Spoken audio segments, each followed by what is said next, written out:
Hello guys, good morning. For today's video guys, nandito ako sa isang bundok, sa isang gubat kung saan po dito sa gitna ng kagubatan. Daming mga damo no. Nagtatanim kami ng mga niyog. Itong niyog, ito yung sinasabi nila na dwarf na pag ito nagbubunga, siguro kaya mo lang abutin, no? Hindi mo na kailangang umakyat. Ayan no. So itong dwarf na niyog pala, lumalaban siya sa kahit nasa gitna ng maraming damo, mahabang damo, no? Daming kahoy, no? 2 taon na po ito na hindi nalinis namin. So ito tiningnan ko, pwede pala namin itong linisin para mabilis yung paglaki. Ito mga 2 taon na to na hindi pa to nalinis eh.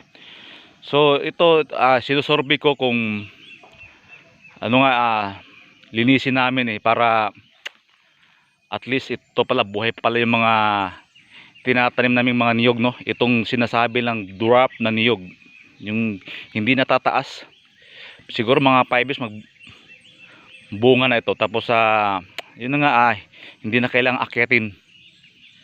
Yan no.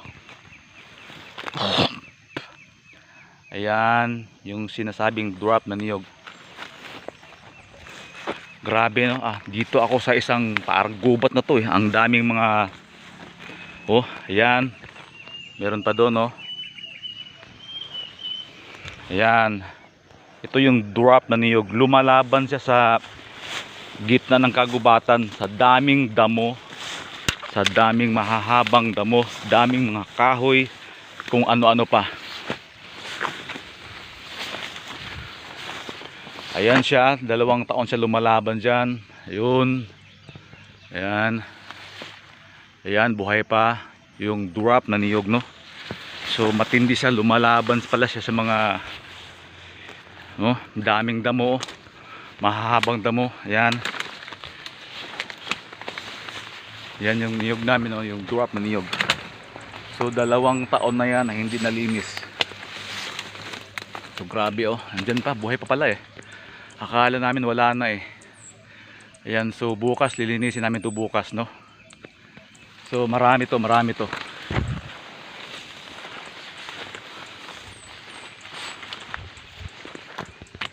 Yan, buhay pa. Kahit nasa masukal na gubat, daming damo.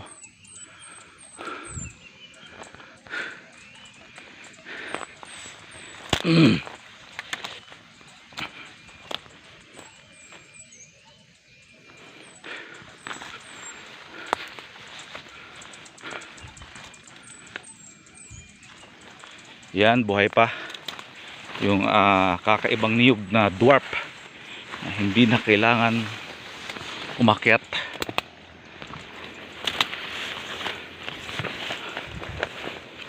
Grabe to, daming damo.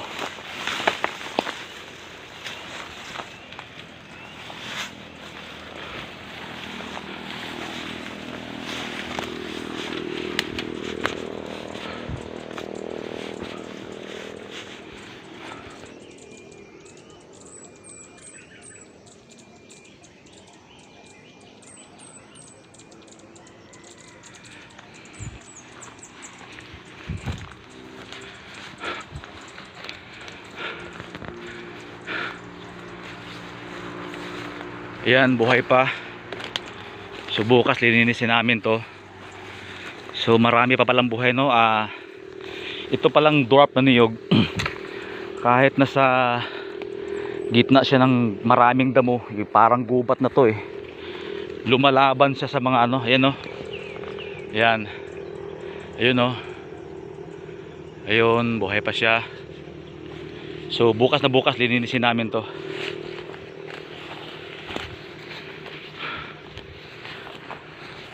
Yan, puno ng papaya.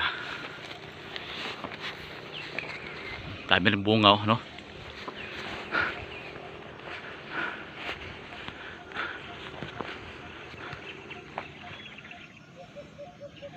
Nandito ako sa bundok kung saan ang daming kahoy dito, no? Dito tayo sa taas, parang matapo na to eh.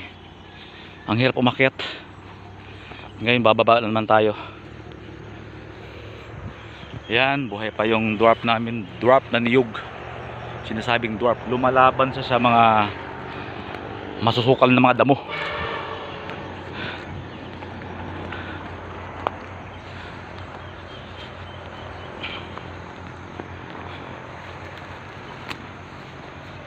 Yan, buhay pa.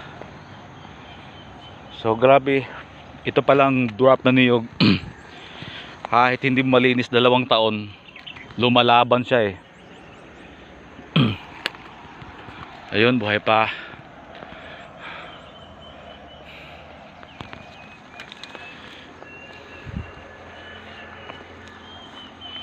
So hanggang dito lang muna ang ating video. Kung nagustuhan nyo, kung meron kang idea, basta ito sinasabi kong dwarf na niyog. Lumalaban siya sa mga masusukal na damo. Sinusorbe ko kasi akala ko wala na eh. So ito, buhay pa pala sa loob ng 2 taon. So bukas na bukas, lilinisin namin to. Hanggang dito lang, maraming salamat. Please subscribe. Thank you and God bless you all. Good morning, Philippines.